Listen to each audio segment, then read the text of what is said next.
12 PM na nga tanghali, parang may naisip ako, parang gusto ko nang umuwi, parang tinatamad ako, parang uulan kasi mga pre. So ngayon, ito ang kwento. Sa panahon kasi ngayon, dapat masipag ka.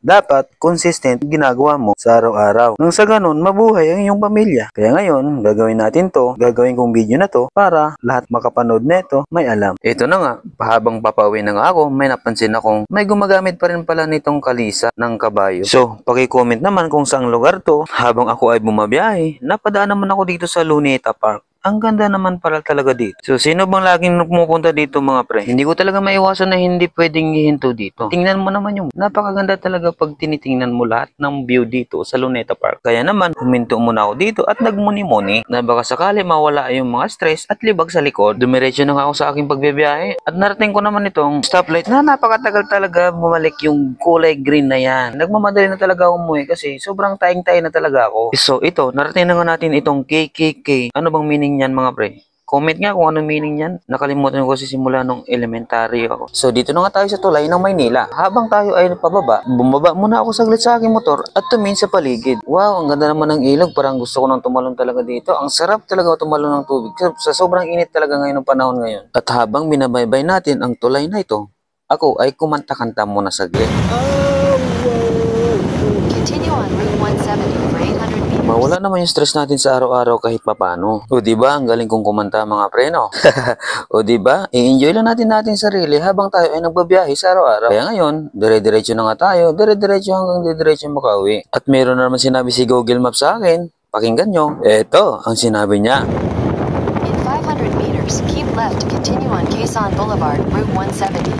So malapit na natin marating yung Quezon at ako naman tuloy-tuloy lang talaga sa pagbiyahe. Di naman talaga natin maabot ang ating pangarap kung hindi tayo magtuloy-tuloy. Tuloy-tuloy lang talaga mga pre. Kaya payo ko sa lahat ng mga rider, mga mobile rider, joyride o kahit anong platform pa man. Tuloy-tuloy lang sa pangarap at mag-ipon talaga mga pre habang bata pa. Kasi ako, tuloy-tuloy pa rin ako kahit sobrang tagal ko na nagbablog, kaya lang hindi kasi ako consistent yung ginagawa ko. Kaya siguro hindi pa rin ako nakakasahod dito sa Facebook. Pero sa YouTube, meron na po ako. Kaya lang, maliit lang mga pre. Kaya nagpapasalamat pa rin ako sa lahat ng mga supporters ko, mga bashers. I love you. So mag-aalauna na nga ng hapon nang marating na natin itong dito Quezon EDSA. Malapit na ito sa Banawi mga pre.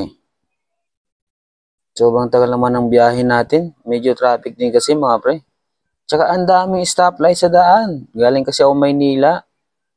Papauwi ako ng Quezon City. Habang ako bumabiyahe, ay napansin ko itong junk shop na to. Jayden Junk Shop. Ang kasi ng pangalan. Shoutout pala sa may-ari nito, no? Jayden Junk Shop. At meron pala akong napansin ditong dalawang bata na kalong-kalong niya yung kapatid niya. Nangingi siya ng barya dito sa dinadaanan ng mga truck. Napakadelikado mga pre. So binigyan natin ng konting tulong. Kahit pa paano makatulong sa kanya to. Kasi wala din naman akong kita ngayon. Magkano lang kita ko ngayon mga pre. Umuwi na kasi ako. Kasi medyo sakit talaga ng tiyan ko. Natatay talaga ako kanina pa to mga pre. Habang ako ay bumabaybay sa EDSA, may napansin akong inaapak-apakan ng mga malalaking truck at mga bus, mga jeep. Ano kaya yun? Ba't walang kumuha ng basura na yun? Napakadelikado yan mga pre. At habang ako bumabaybay, parang napansin ko tong sogo na to parang patagilid na eh. Parang parang matutumba eh. Ayan, tingnan yung mga pre. Ayan no?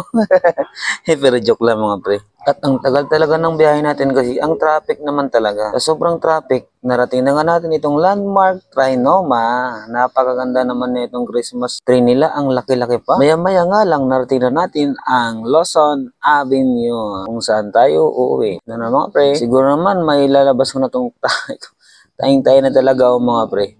Kanina pa. Wala kasi, ayoko kasi mag-CR sa mga nakakahiya kasi sa mga gasolinahan. Ayoko mag-CR doon. Gusto ko ihilang. Gusto ko sa bahay talaga ako nag-CR mga pre. At dito na nga tayo sa Luzon Avenue. Malapit na tayo sa bahay mga pre. Ay, hay na talaga. Hayahan. At dito na nga, confirm tayo na talaga ako mga pre. Sobrang sakit talaga ng tiyan ko. Mahigit 2 oras ba naman na biyahe. Kasi sa sobrang traffic at init, uhaw. Pero kinaya ko hanggang dito sa Luzon. At ito na nga, papasok na tayo kasi lalabas na talaga to. Lalabas na talaga to sa CR. Papasok na tayo ng CR, papasok na tayo ng CR. Lalabas at nakapasok na nga tayo sa bahay mga pre. At dumiretso. At wala na akong iba-ibang ginawa, kundi pasok na talaga agad sa CR kasi lalabas na talaga to. Mga pre, hanggang dito na lang. Bye-bye!